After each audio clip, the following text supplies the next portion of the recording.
Under the Portofino sky. Prologue, the flight. I couldn't sleep. The cabin was dim and still, filled with the soft murmur of blankets and the low hum of the engines. Most passengers were lost to dreams or movies. I sat awake, cocooned in my window seat, with only shadows and thoughts for company. Outside, the sky was shifting. A gentle blush of light touched the horizon, a promise of dawn.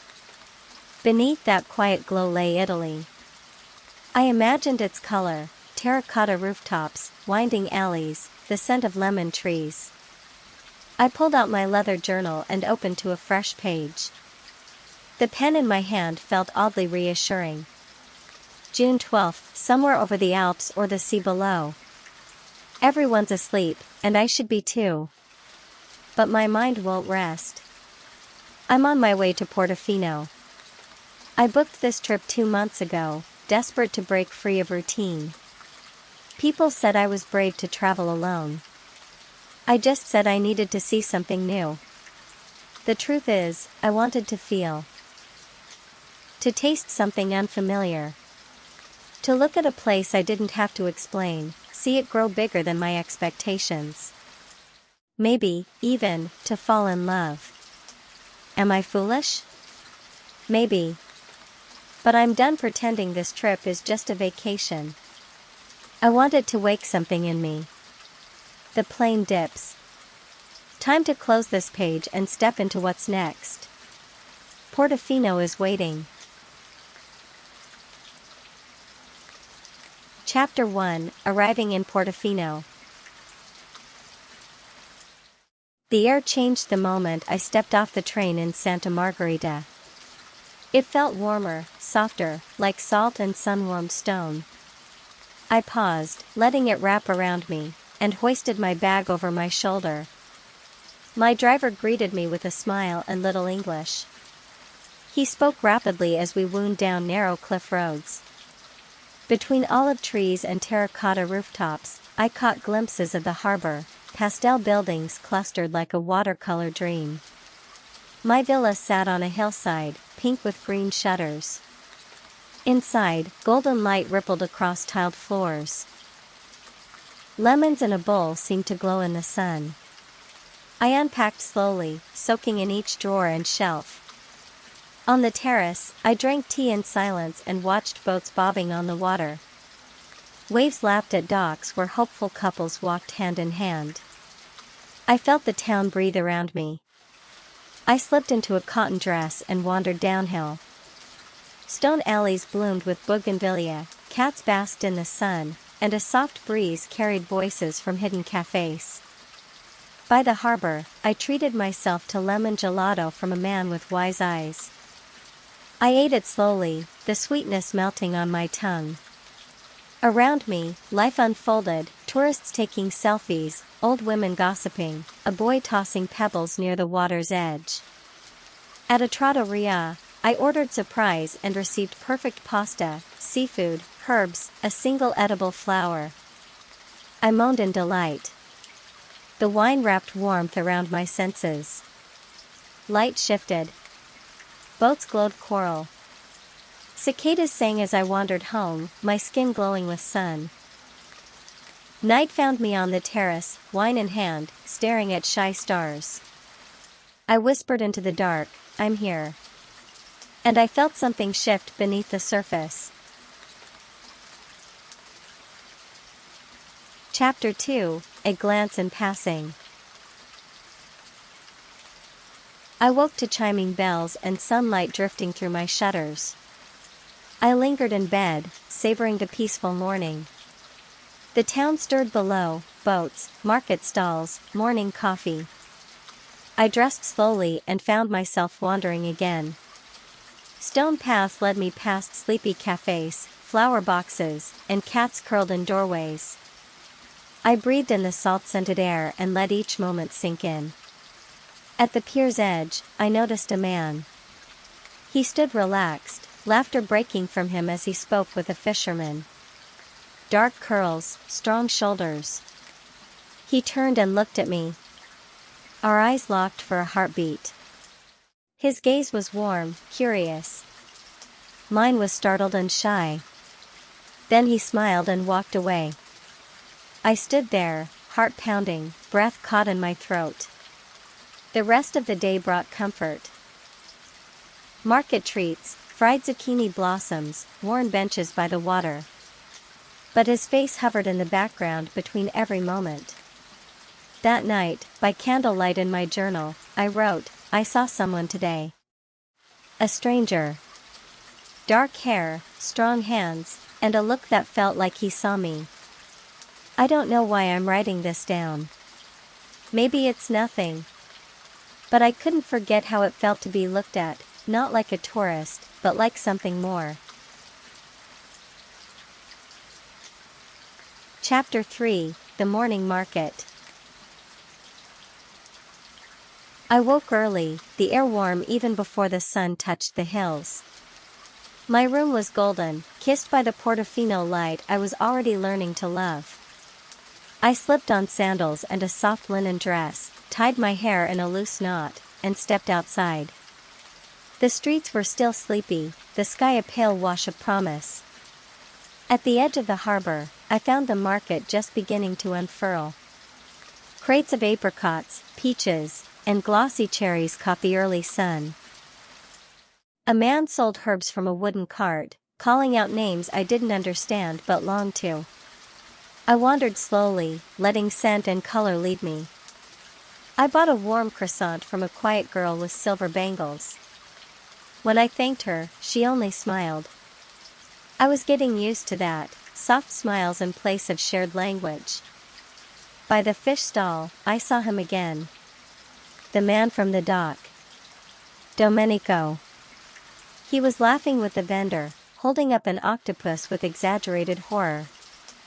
He made a face, and the vendor burst out laughing. I tried to look casual, but he noticed me. Again. He raised a hand, palm open. I smiled and nodded back. This time, he didn't walk away. He said something in Italian I couldn't catch. I'm sorry, I said gently. I don't speak. He pointed to the croissant in my hand, then to his own mouth, and raised his brows. I laughed. Yes. It's good. He nodded in approval, tapped his chest. Domenico. I blinked. Lucy. He repeated it, Lucy, and smiled like it tasted good. Then, without ceremony, he pointed to the harbor and gestured for me to follow. Everything in me said wait. But my feet said go. I followed him down a cobbled path past ivy walls and fishing boats, my heart loud in my chest. He wasn't speaking in English, but somehow, I understood enough. At the edge of the marina, he stopped and handed me a figure. Warm from his pocket. We ate in silence, the sun rising slow over the masts. A stranger, a fig, and the quiet certainty that this morning would stay with me forever. Chapter 4: The Boat Ride. Domenico didn't ask. He simply offered his hand. And I took it. We walked along the harbor until he stopped beside a small wooden boat, blue and white, bobbing gently in the water. With a flourish, he helped me in, then untied the ropes and pushed off from the dock.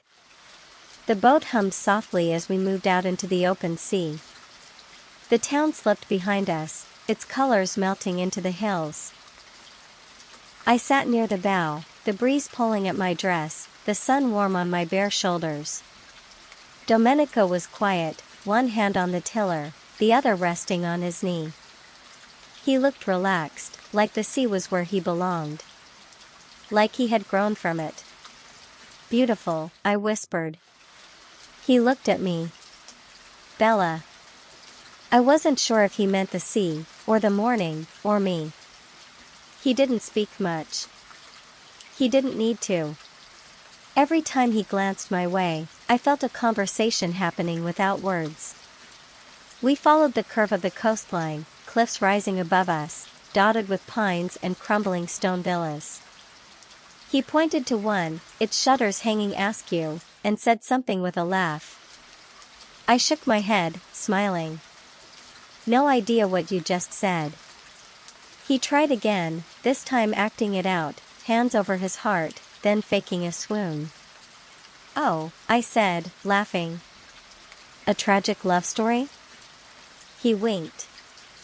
I felt like I'd stepped into one. Eventually, he slowed the boat near a quiet cove where the cliffs wrapped around like arms. The water was impossibly blue. Domenico dropped anchor and leaned back.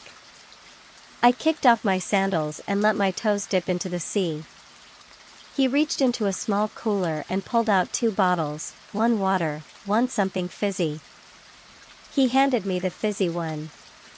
Grazie, I said, and he nodded, pleased.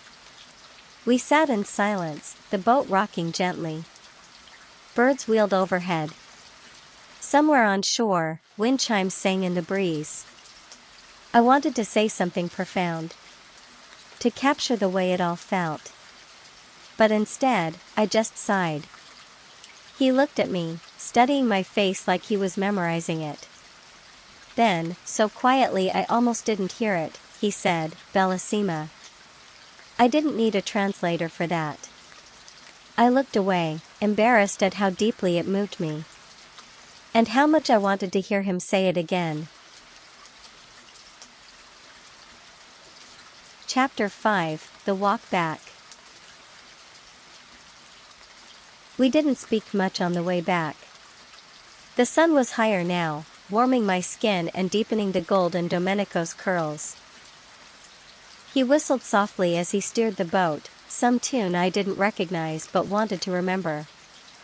I closed my eyes for a moment, just to feel the sea breeze across my face. Everything was slow, like a dream that didn't want to end. Back at the harbor, he helped me from the boat and tied it off with practiced ease. I thought that was it, that we'd exchange one last smile and part ways. But Domenico tilted his head, gestured inland, and raised his brows. Another invitation. I followed. We wandered through quiet alleys, past faded doorways and hanging laundry that smelled like soap and sun. The kind of streets you only find by living there, not by following a guidebook. At one corner, a group of old men played cards in the shade. They paused to nod at Domenico, and one of them gave me a knowing smile. I blushed, not knowing what he thought he knew. But maybe he was right. We stopped at a tiny bakery. Domenico said something quick to the woman behind the counter, who lit up and handed us 2 small pastries. He held his up and said, Baci. Kisses? I asked. He grinned and nodded. We ate them slowly as we walked, powdered sugar dusting his stubbled chin. I wanted to kiss it clean. As we passed a small garden, he pointed to a yellow flower growing wild along the fence. Ginestra, he said. I repeated it. Ginestra. He smiled like I'd just told him a secret. I didn't realize we'd reached my villa until I saw the iron gate. I stopped, heart fluttering. He did too. There was a pause, a space between breaths. Grazie, I said softly. He stepped closer, just a little. His eyes searched mine. I could feel the weight of the moment pressing in. Then he reached for my hand, lifted it, and pressed his lips to my knuckles. Ciao, Lucy. And then he was gone, walking back down the hill, leaving me breathless in the doorway. Chapter 6, The Dream Begins. I stood there for a long time after Domenico left, his kiss still warm on my skin. The gate creaked softly as I pushed it open. Inside, the villa felt quieter than usual. Or maybe I was louder, every sense humming, every thought filled with him. I moved through the rooms without purpose, touching things lightly. The cool marble counter, the wooden banister, the glass of the balcony door. Each object grounded me, reminding me this was real. That he was real. On the terrace, the harbor lay below like a painting. Boats drifted. Sunlight danced on the water.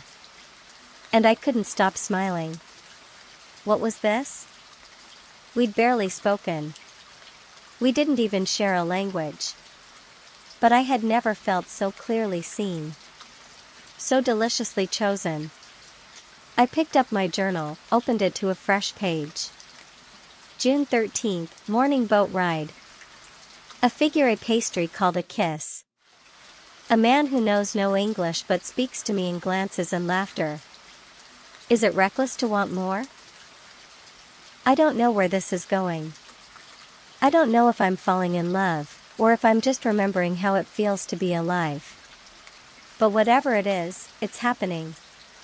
And for once, I'm not afraid. Portofino has begun to rewrite me.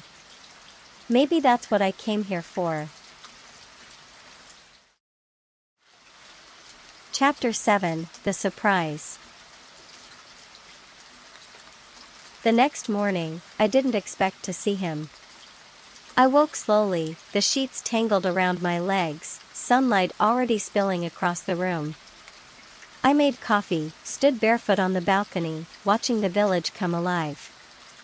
I thought of Domenico, his smile, his rough hands, the way he said my name like it was music. Still, I told myself not to expect anything. That maybe yesterday had been a beautiful, fleeting thing. And then came the knock. 3 quiet taps on the villa's front door. I padded down the steps, heart racing, and opened it. He stood there, looking like the morning itself. Tousled hair, a white linen shirt rolled at the sleeves, and in his hands, a brown paper bag and a thermos. "Ciao, Lucy," he said, his voice lower than I remembered. I smiled so wide it hurt. "Ciao." He held up the bag and pointed to it. "Colazione?" "Breakfast," I translated. He grinned. We ate on the terrace. Still warm focaccia. Apricot jam. The coffee he brought was stronger than mine, and he laughed when I took my first sip too fast and coughed. "Troppo forte?" he asked. "Molto," I replied, which made him laugh again. I watched him over the rim of my cup, wondering how someone I didn't know a week ago could feel so familiar. After we ate, he pointed to my shoes, then to the horizon. "Andiamo?" "Where?" I asked. He just winked. I grabbed my bag. "Okay." We walked.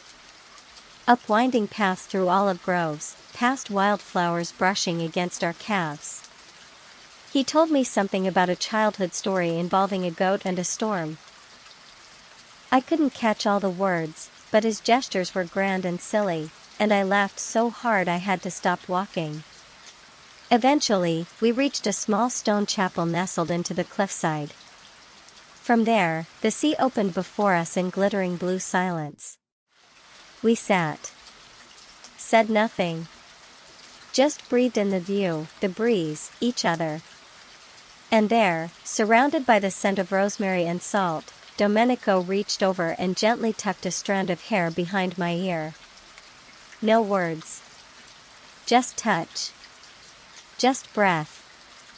And I felt myself lean into something new. Something true. This wasn't just a trip anymore. Chapter 8, The Long Afternoon.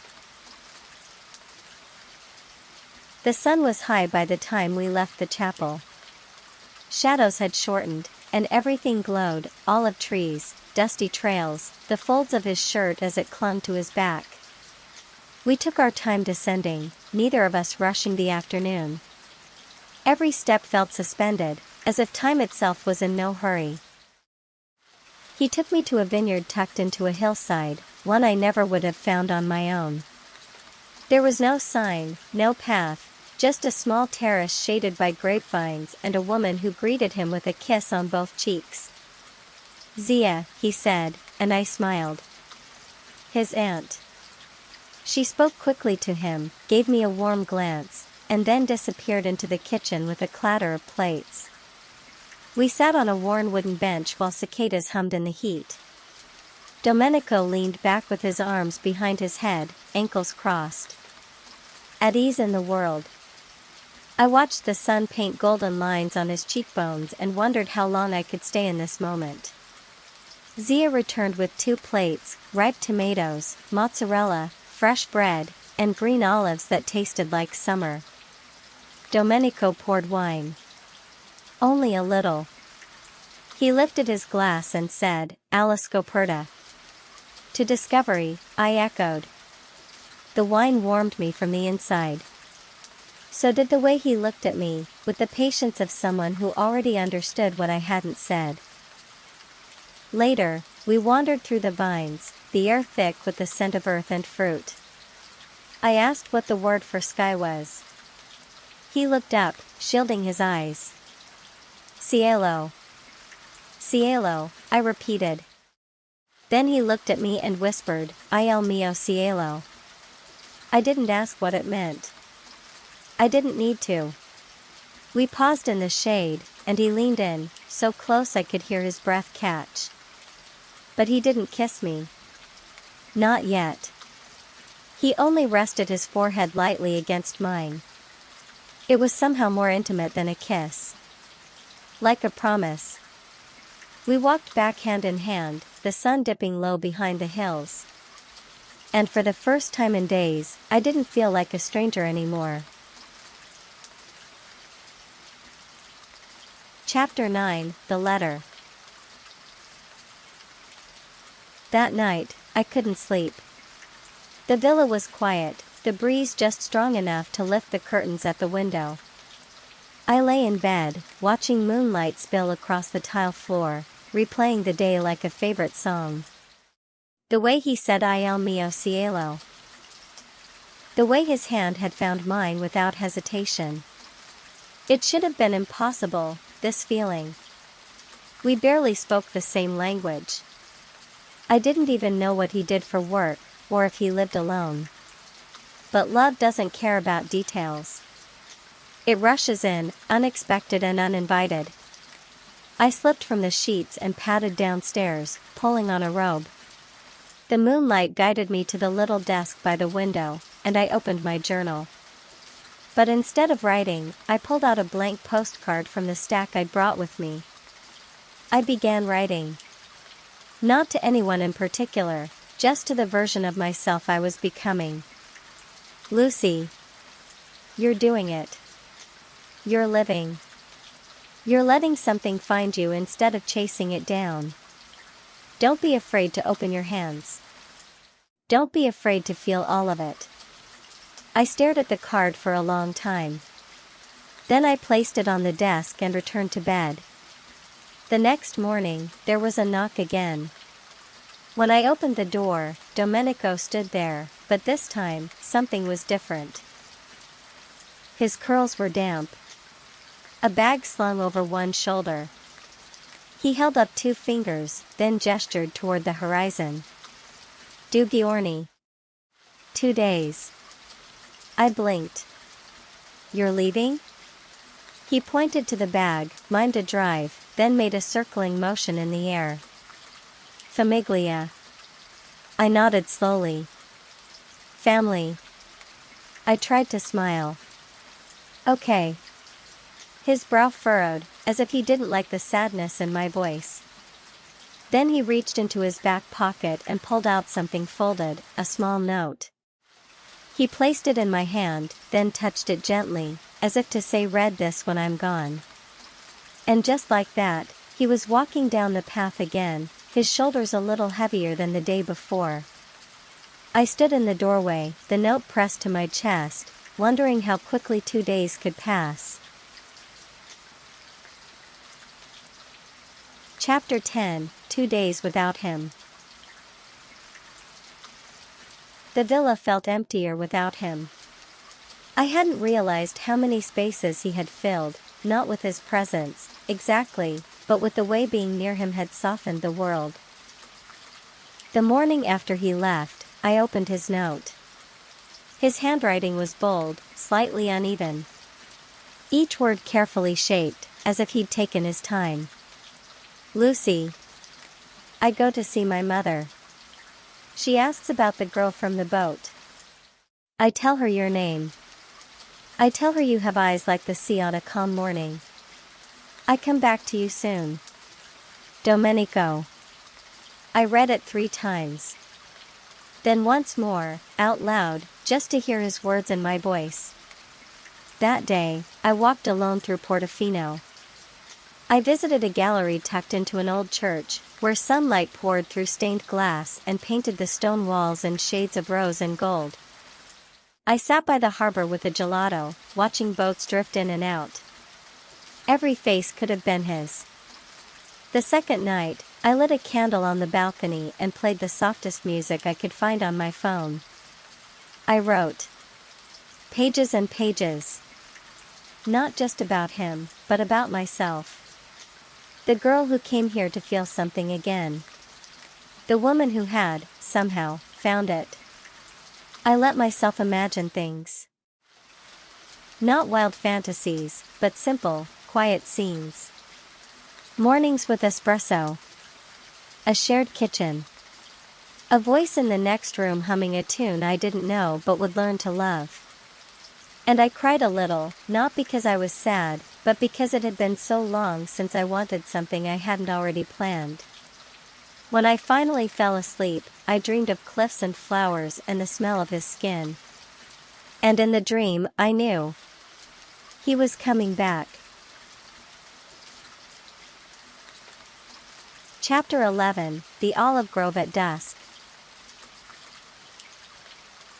He waited at the edge of the square, hands in his pockets, shoulders just slightly hunched, as if bracing for something that might never come. When I stepped into view, his eyes lifted with such quiet hope that my breath caught in my throat. We said nothing for a moment, just stared. The space between us was full of things unsaid, but charged, like the air before a summer storm. Then he stepped forward. Slowly. Cautiously. His voice was low, unsure. Lucy. I'm sorry, I said, my voice cracking on the last syllable. I panicked. I needed time. He nodded, gently, as if he already understood. No grand speeches. No explanations. Just the truth in his eyes and the ache in my chest melting into something warmer. We walked together, silently at first, through a quiet path I hadn't yet seen. He led me past cypress trees and small stone cottages to an open olive grove, where golden light stretched long across the grass and the distant sea shimmered with a kind of hush. Domenico laid out a blanket, pulling a bottle of wine and 2 glasses from his worn canvas bag. I sat beside him, knees just brushing, heart pounding with the intimacy of it all. We talked. Not about everything. But enough. About his mother's old recipes. About the sound of New York from the rooftop of my apartment. About loneliness, and how sometimes, it sneaks up on you even in the middle of beauty. His hand found mine. Not urgently. Not demandingly. Just there. Warm and steady, as if to say, I'm here, if you want me. As the sky dimmed into lavender and the stars began to blink above, I leaned my head on his shoulder. Ti piace? He asked softly. Do you like it here?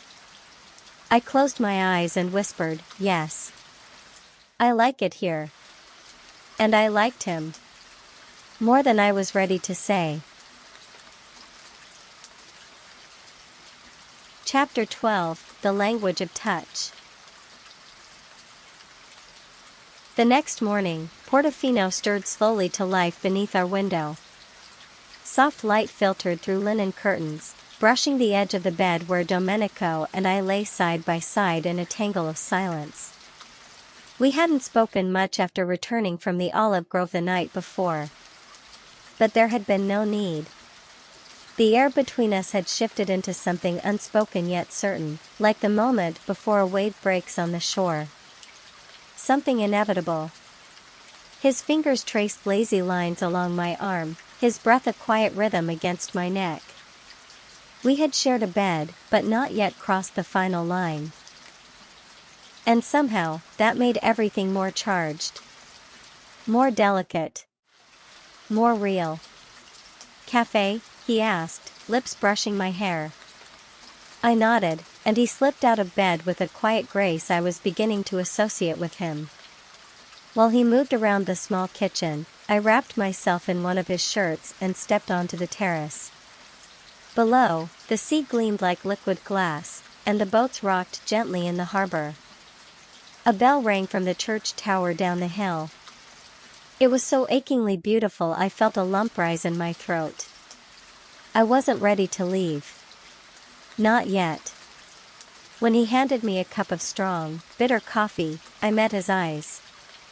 He touched my cheek, his thumb grazing the curve of my jaw. No words passed between us.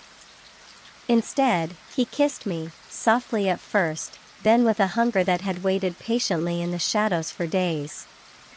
It wasn't about lust. It was about connection.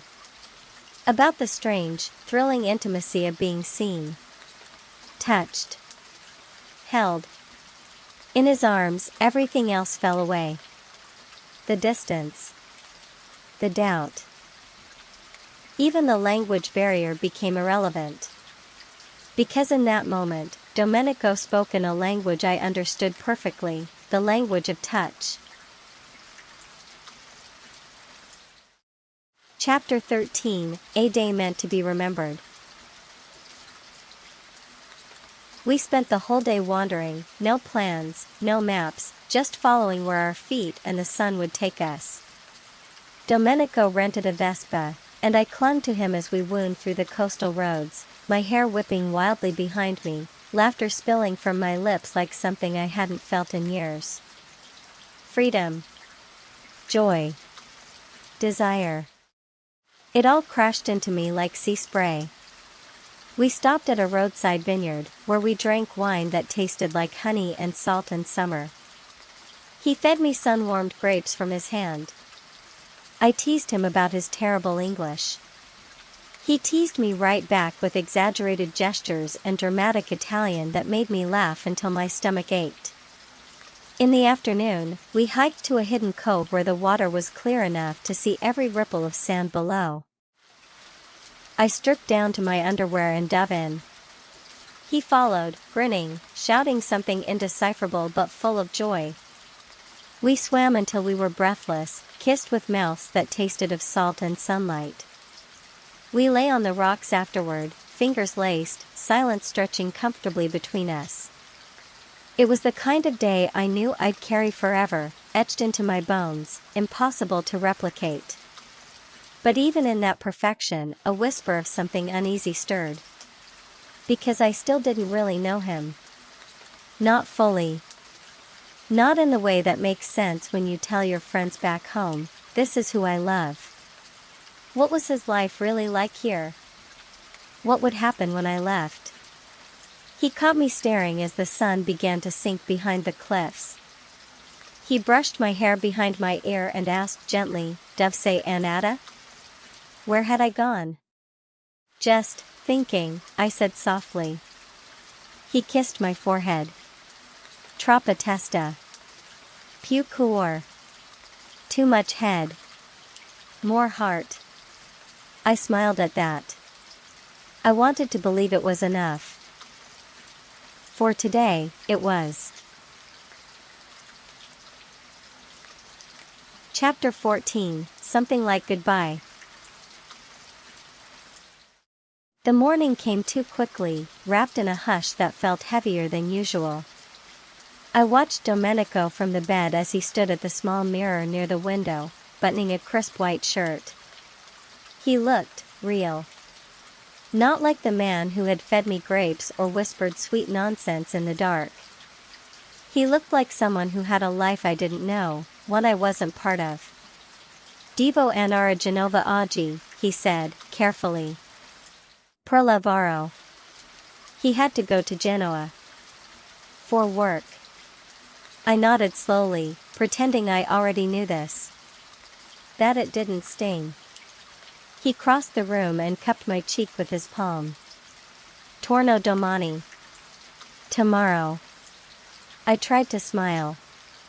Okay. But after he left, the room felt empty in a way that was new. Not just quiet, lonely. Like the silence had weight now. I walked through the town by myself. Past the little bakery where we'd bought pastries. The church steps where he'd kissed my shoulder. The wine shop where he'd made the shopkeeper laugh with some absurd story I'd only half understood. I felt invisible again.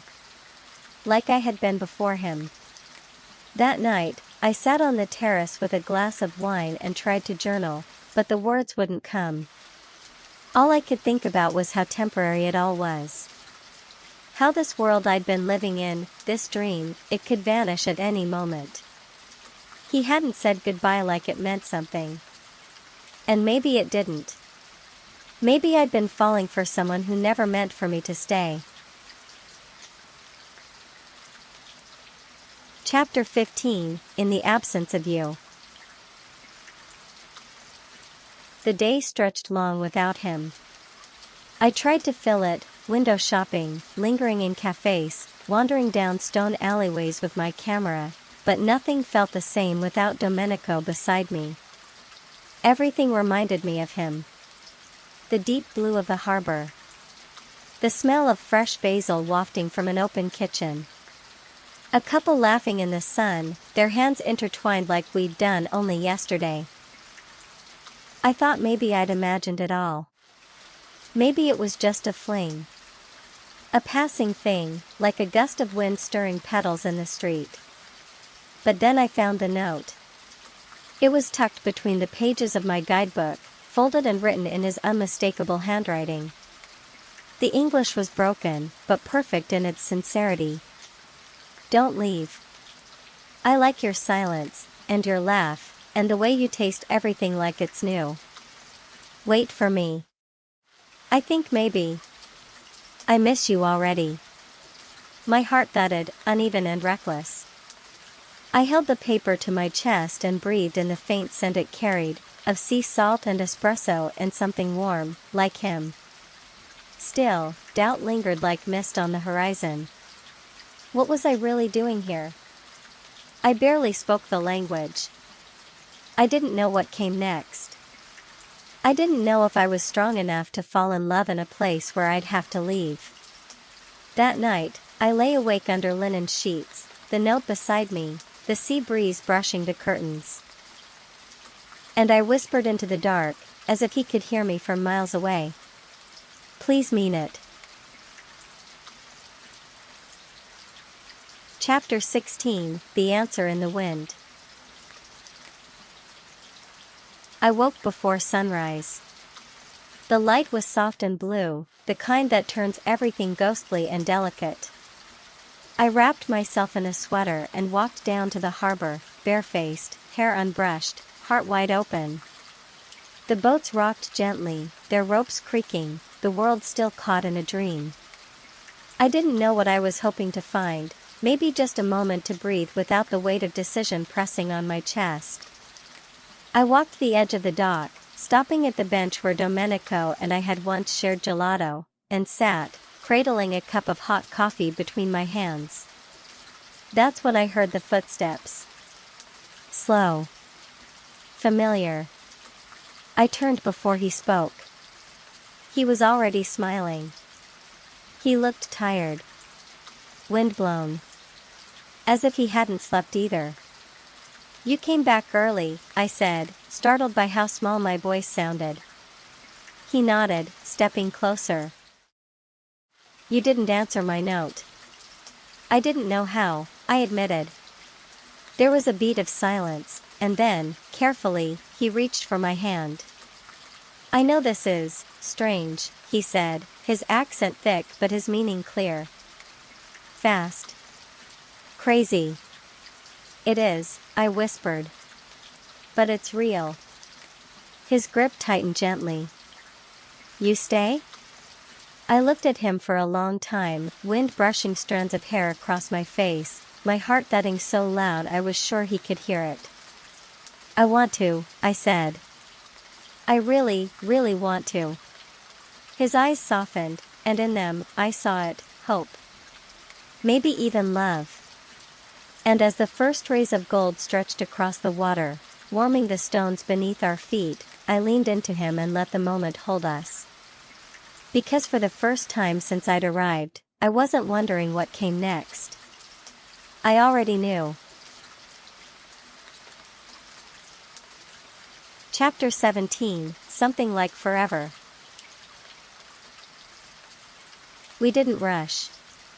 After the dock, we wandered the still sleeping streets together, hands brushing, conversation soft and slow, like the town itself.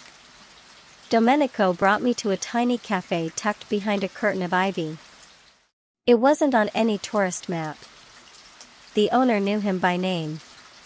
She brought us warm cornetti and 2 tiny cups of espresso without asking. We talked between sips.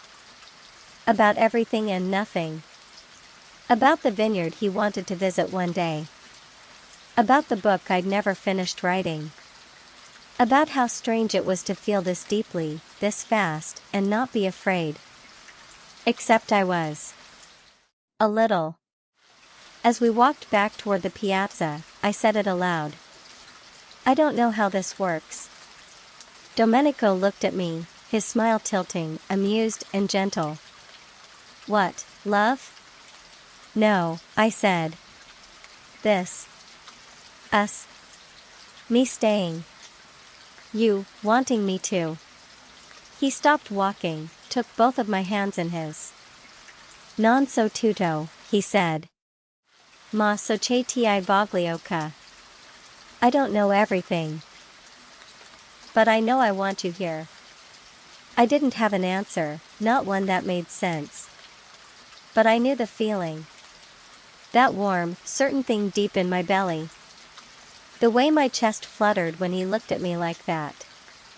We stood there a long time, wrapped in the silence of a town that had slowly begun to feel like home. And when he leaned in and kissed me, soft, unhurried, full of promise, I kissed him back with all the tenderness I had. Maybe there was no map for this kind of love.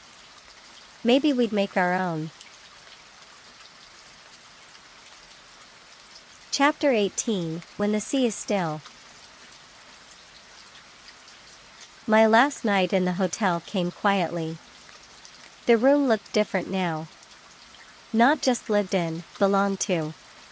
My scarf hung over the back of the chair. His spare shirt was folded on the dresser. The windowsill held a little vase with wildflowers he'd picked for me the day before. I hadn't booked another flight. Not yet. We'd decided not to decide. Not until morning. And that, strangely, gave me peace. Domenico arrived just after sunset, a brown paper bag in his arms, and a bottle of wine under one arm. He'd made dinner. Simple, perfect. Focaccia, tomatoes still warm from the sun, a soft cheese that melted like butter, and something sweet I couldn't pronounce but loved instantly. We ate on the floor, our backs against the bed, the lights low, the window open to the night sounds of Portofino. I asked him what he remembered about the first time he saw me. You looked lost, he said, smiling. But brave. Like someone who could take a wrong turn and still make it beautiful. My eyes filled before I could stop them. He didn't try to wipe the tears away. He just took my hand, held it steady. Outside, the sea was quiet. The boats barely moved. And I thought, This is what peace feels like. Not the absence of chaos, but the presence of something gentle. Sure. I didn't know if I would stay forever. I didn't know what would happen next. But I wasn't afraid of the unknown anymore. Because love had found me in a place I'd never expected. And whatever came next, I was already home.